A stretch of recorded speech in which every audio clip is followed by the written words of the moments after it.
तो बिहार में सियासी हलचल जोर शोर से चल रही है। हमारे साथ हमारे 3 सहयोगी इस वक्त मौजूद हैं। पटना से प्रकाश कुमार हमारे साथ मौजूद हैं, पटना से ही निधि श्री झा भी हमारे साथ मौजूद है और मुजफ्फरपुर से हमारे साथ आदर्श सिंह मौजूद हैं। इन तीनों का एक एक करके रुख करेंगे। सबसे पहले बात पटना में हमारे सहयोगी मौजूद है प्रकाश कुमार, उनसे कर लेते हैं। प्रकाश, बिहार के चुनाव हर बार दिलचस्प होते हैं और शुरू होने से पहले ही वहां पर पोस्टर वॉर का सिलसिला शुरू हो जाता है, लेकिन इस बार के चुनाव कोरोना काल में बहुत अलग होने वाले हैं। बिल्कुल यही वजह है कि नीतीश कुमार आमतौर पर जो पहले देखा गया है चुनावों के समय में जाते हैं, लोगों के बीच में रैलियां करते हैं या फिर घूम घूम कर बातें करते हैं, लेकिन इस बार वर्चुअल रैली कर रहे हैं। और जो आज वर्चुअल रैली हो रही है उसका मकसद सीधे तौर पर है कि ज़्यादा से ज़्यादा लोगों से जुड़ सकें। और ये दावा किया गया है कि 26 लाख लोगों से वो एक साथ वर्चुअल रैली के ज़रिए अपनी बातें रखेंगे। 15 साल में उन्होंने क्या किया है और आने वाले सालों में उनका क्या रोड मैप होगा, इसकी बात बताएंगे और अपने कार्यकर्ताओं को भी ये संदेश देंगे कि कैसे इस चुनाव में विरोधियों को जवाब देना है। जी, सीधे निधि के पास चलते हैं। निधि श्री भी पटना से जुड़ी हुई हैं। निधि, सबसे बड़ा सवाल ये है कि जेडीयू में जो माफ़ कीजिएगा एनडीए में ऐसा लग रहा है कि एलजेपी कुछ अलग नदी की धारा बहाने की कोशिश कर रही है। क्या एलजेपी कोई बड़ा फैसला लेगी या केवल सीट ज़्यादा से ज़्यादा हासिल करने के लिए प्रेशर टैक्टिक है? जी देखिए, शुरुआत से तो यही बातें कही जा रही हैं कि लगातार जो सीट शेयरिंग को लेकर के तालमेल है वो नहीं बैठ पा रहा है एलजेपी, जेडीयू और बीजेपी के बीच में। और अब जब मांझी ने एंट्री ली है एनडीए के अंदर तो ये तो बिल्कुल स्पष्ट हो गया है कि चिराग पासवान की जो पार्टी है एलजेपी वो अब बिल्कुल किनारे लेने के पक्ष में दिखाई दे रही है। हालांकि आज जो है, आज का दिन इसलिए भी महत्वपूर्ण है क्योंकि आज दिल्ली में बैठक है और एलजेपी जो है उस पर फैसला ले लेगी कि आखिर उनको साथ रहना है कि नहीं रहना है। लेकिन मांझी के आने से एनडीए को कहीं ना कहीं ये जो है ये पूरी तरीके से एक्सेप्ट नहीं कर पा रहा। अब जैसे एलजेपी की पार्टी की तरफ से जो बयान आया था इससे पहले वो भी कहा गया था कि पूरे एनडीए से फैसला नहीं लिया गया, विचार करके ये नहीं लिया गया कि मांझी को पार्टी में लाना है या नहीं लाना है। लेकिन आज का दिन जो है वो इसलिए भी महत्वपूर्ण है। दूसरा एक और बात मैं आरजेडी के लिए बात करना चाहूँगी, कौन कितने पानी में है यह स्पष्ट हो जाता है। अब जैसे कि तेज प्रताप यादव है, वो लगातार रैलियां कर रहे थे। पहले वो महुआ से चुनाव लड़ते थे, लेकिन इस बार अब जब उनको लग रहा है कि वो वहाँ से चुनाव नहीं जीत पाएंगे या कमज़ोर साबित हो रहे, तो अब उन्होंने अपना विधानसभा सीट बदल लिया और आज वो हसनपुर विधानसभा जो है समस्तीपुर का, वहाँ से रैली करने वाले और हसनपुर से चुनाव लड़ेंगे। तो कहीं ना कहीं पार्टियों को पता है कि वो कौन कितने पानी में है। वर्चुअली चुनाव हो रहा है, लेकिन इस बीच आप ये कह रही हैं निधि की पार्टियों को पता है कि वो कितने पानी में है। दरअसल जनता को पता है कि कौन कितने पानी में है। आदर्श, इसीलिए मैं ये कह रही हूँ क्योंकि मोतिहारी की खबर आज हमने नमस्ते भारत में दिखाई, जिसमें मंत्री जी पहुंचे थे वोट मांगने के लिए, लेकिन वहां स्थानीय लोग भड़क गए, बकायदा सुना दिया, उनको हड़का दिया कि आप हमारे सेवक हैं, अब आए हैं वोट मांगने के लिए, 5 साल से यहाँ काम नहीं हुआ है।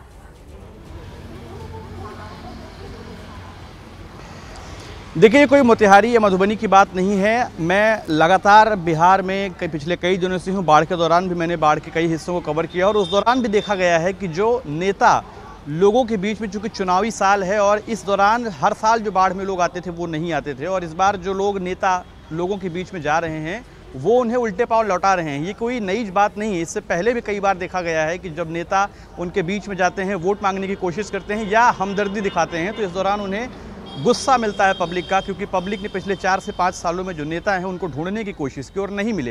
हैरानी की बात यह है कि जिस जिले में मैं मौजूद हूँ, मुजफ्फरपुर, ये कई मंत्री, कई नेताओं का गढ़ रहा है और इस जिले की भी अगर बात करें तो हालत खराब है। तो ये सिर्फ एक जगह की बात नहीं है कि नेता को लौटाया गया है, कई जगहों पर नेताओं को विरोध देखना होगा और अभी तो चुनाव की शुरुआत हो रही है।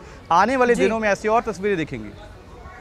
आप लगातार हमारे साथ बने रहिए, इन खबरों पर और भी अपडेट हम आपसे लेते रहेंगे। इस बीच बिहार चुनाव के लिए जहां नीतीश कुमार आज से प्रचार अभियान शुरू करने वाले हैं, वहीं एलजेपी अध्यक्ष चिराग पासवान ने आज पार्टी की एक अहम बैठक बुलाई है।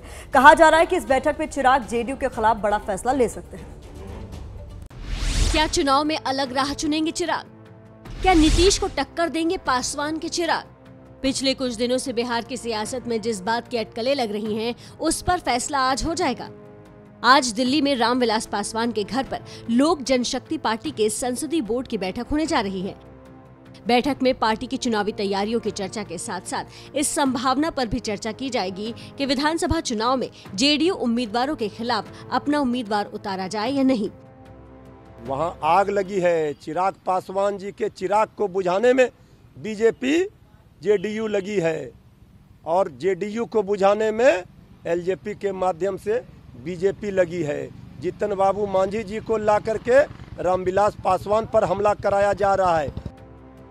बिहार चुनाव नजदीक आने के साथ ही चिराग पासवान ने नीतीश सरकार के खिलाफ कड़े तेवर अख्तियार कर लिए थे। बिहार में बाढ़ और कोरोना संक्रमण से निपटने के इंतजाम और चुनाव की तारीख को लेकर चिराग का रुख जेडीयू से अलग रहा है। इसकी वजह से जेडीयू सांसद ललन सिंह ने उन्हें कालिदास तक कह डाला। यानी चिराग जिस डाल पर बैठे हैं उसी को काट रहे हैं। दलित नेता जीतन राम मांझी की एनडीए में वापसी के बाद जेडीयू और एलजेपी की तल्खी और बढ़ गई है।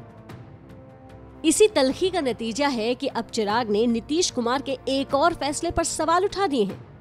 नीतीश सरकार ने ऐलान किया है कि किसी दलित की हत्या होने पर उसके परिवार के एक सदस्य को सरकारी नौकरी दी जाएगी, लेकिन चिराग ने इस फैसले को चुनावी घोषणा बताया है। मुख्यमंत्री को लिखी चिट्ठी में चिराग ने कहा, पहले दलितों को लेकर पुरानी घोषणाओं पर राज्य सरकार अमल करे। पिछले 15 सालों में जितने दलितों की हत्या हुई है उनके परिवार के सदस्य को नौकरी दी जाए।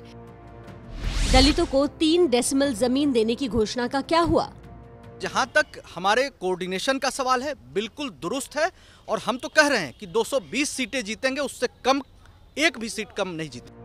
नीतीश के मुकाबले चिराग को कद्दावर नेता साबित करने के लिए पिछले दिनों देश के कई राज्यों के अखबार में एलजेपी का ये विज्ञापन भी छपा था।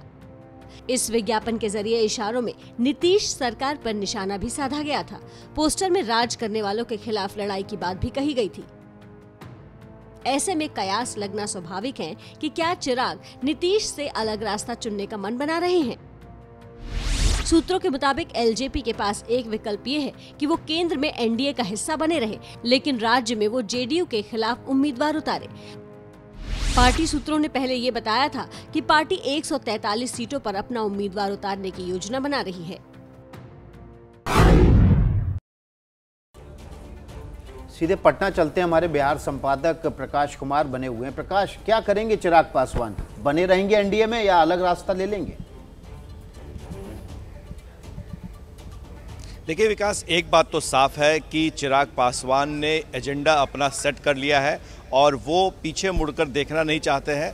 शर्त ये है कि बीजेपी इसमें किस हद तक बीच बचाव करती है, मान मनोबल करती है, क्योंकि नीतीश कुमार और एलजेपी के बीच में बिल्कुल बातचीत नहीं है। यहाँ तक कि रामविलास पासवान ने बीच में कोशिश की थी चिराग पासवान और नीतीश कुमार के बीच में सुलह सफाई कराने की, लेकिन वो भी कुछ दिन तक चला था। तो जाहिर है कि जिस तरह से आज वर्चुअल रैली नीतीश कुमार कर रहे हैं और वहाँ पर बिहार पार्लियामेंट्री बोर्ड की बैठक बुलाई गई है, इसके पहले भी चिराग पासवान ने कहा था कि वो समर्थन वापस लेने की घोषणा करने वाले हैं, लेकिन आज तय है कि वो कोई ना कोई बड़ा फैसला जरूर लेंगे जिसका असर इस महागठबंधन, इस एनडीए पर पड़ेगा।